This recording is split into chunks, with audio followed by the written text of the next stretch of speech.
Hello गाइजहरु, हामी घुम्नु चाहिँ निक्लेको। यो बाटो कहाँ पुग्छ भनेर गरेको। हामी धरानदेखि चाहिँ माथि चढिसकेको छौँ।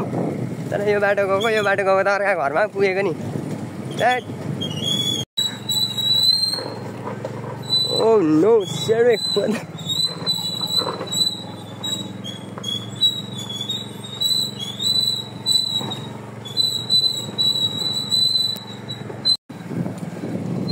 अर्काको घर पुग्यो।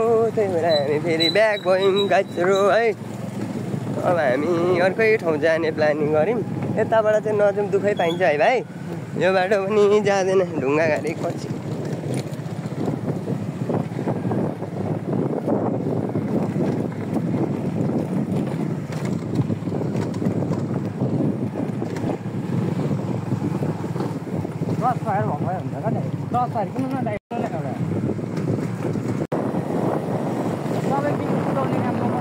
हामी बाटो नभेटेर फर्केको अवस्था है।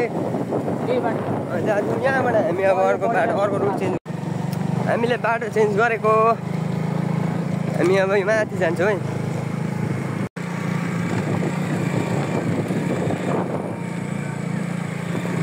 हामी भने चाहिँ खास हामी यो माथिको यो डाँडा पार्केर हिँडेको थियौँ है। बाटो भएन, बाटो खत्तम रहेछ। त्यही भएर हामी अर्को ठाउँ जाने प्लानिङ गऱ्यौँ।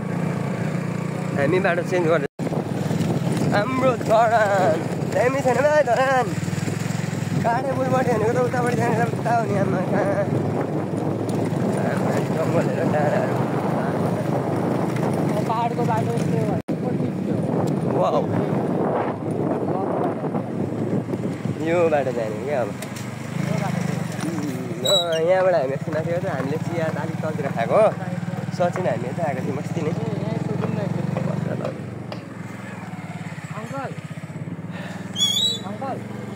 पाँचजना जाने बाटो उता हो के त? उता हो त। यताबाट कच्ची रहेछ है, तर राम्रो छ अलि।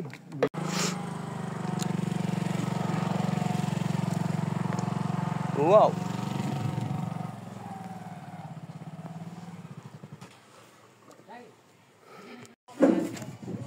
भाइ कस्तो फिल भइरहेछ तिमीलाई? कस्तो मजा आएको छैन?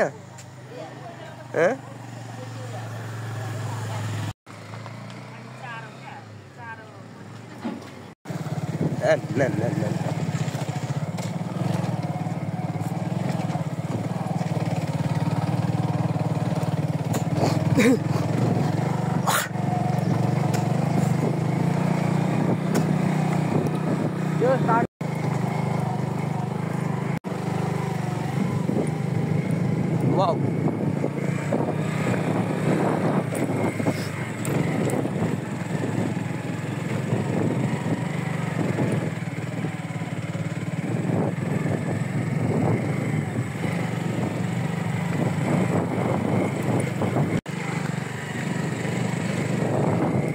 वाउ, दामी।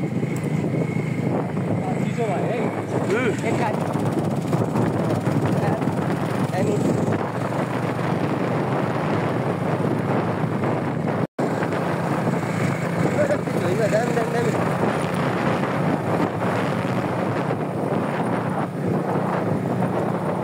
वाउ, म कहिले आएको थिएन भाइ यहाँ।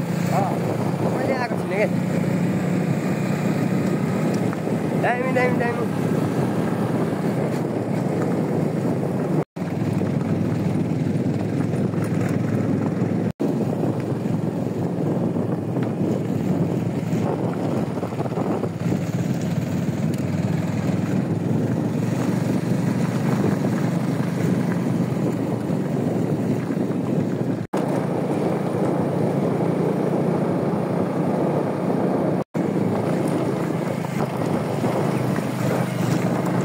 हाम्रो मिनी भ्लगमा तिमी के भन्नु चाहन्छौ? केही कुराहरू जस तिम्रो पनि।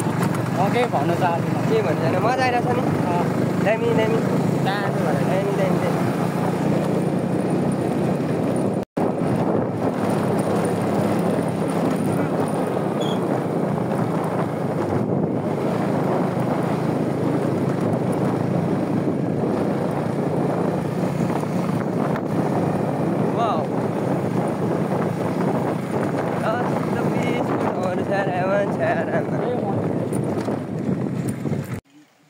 गाइजहरू हामी फाइनली 5 कन्या मन्दिर आइपुगिसकेको छौँ। म कहिले पनि आएको थिइनँ, फर्स्ट टाइम आएको है। के कस्तो रहेछ हेरौँ न। हेलो हेलो नमस्ते, सन्चै हुनुहुन्छ? यहाँ मर्मत चलिरहेको रहेछ अहिले त।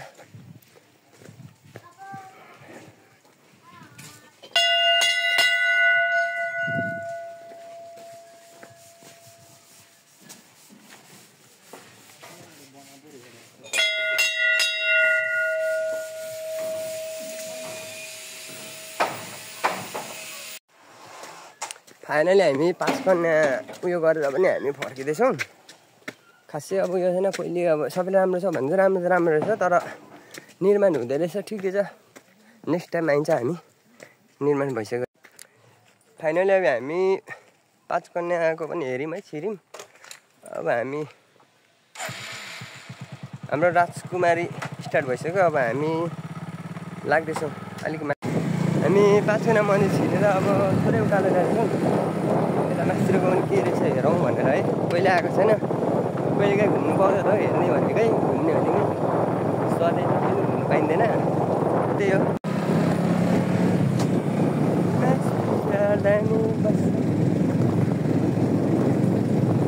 हाम्रो नेपाल, हाम्रो धरान कस्तो सोल्टिड छ यार। त्यही भएर धरानदेखि बाहिर कतै जानु पनि खासै मन नलाग्नु कारण चाहिँ थियो क्या। धरान हामी नै घुमिसकेको छैनौँ। अब त्यतिको पनि धरान राम्रो छ नि ठाउँ होइन भाइ? तर हामी पुरा धरान घुमिसकेको छैनौँ क्या धरानहरू। त्यता अलिकति माथि अब हिल साइड गयो, यिनीहरू गयो। अब हामी डाँडा माथि चढ्छौँ क्या, धरानहरू त तल कहाँ छोड्छ।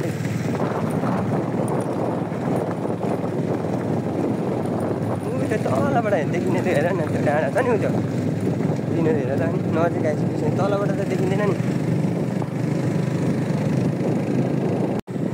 हामी माथि चढ्ने क्रममा अलिकति खराब बाटोहरू भेट्यो है।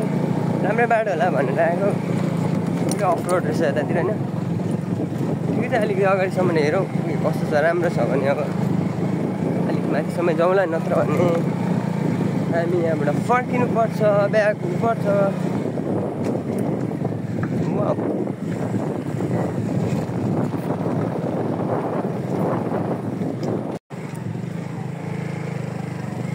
पहिरो झरेको छ।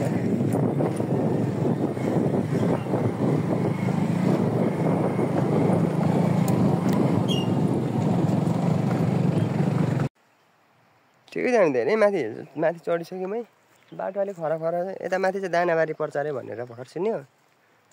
माथिसम्म पुग्नु चाहिँ हामीलाई गाह्रै पर्ला, हेरौँ।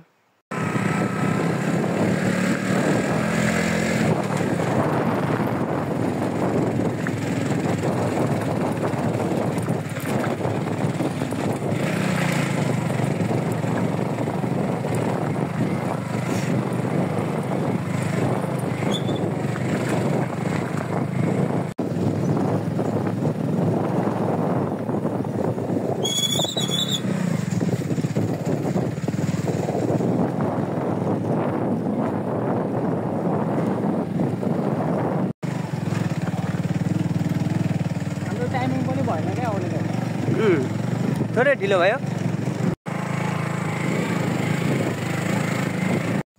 फाइनली हामी दानाबारी माथि चढ्नु आँट्यौँ। धेरै माथि हाइट आइसक्यो मेरो आमा। धरान त देख्दैन नि। ड्रिम ट्रु यार। भाइ कस्तो लाग्यो? दामी छ, दामी है। भवाल। सोच्दै नसोचेको आइपुग्यो यार। ड्रिम नै पुरा भयो मेरो। तल धरानबाट हेर्थेँ क्या म यो ठाउँ, तर यहाँ रहेछ क्या आज थाहा भयो। दानाबारी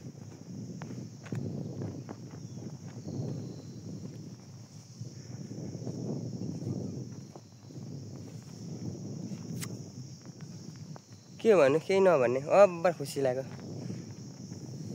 है। सब देखिन्छ यहाँबाट, भेटा, धरान, हिले, जुम्का। यहाँबाट यो पहाडी चाहिँ भेटरार हो। हाम्रो धरान त गाउँमा देखिँदैन यार।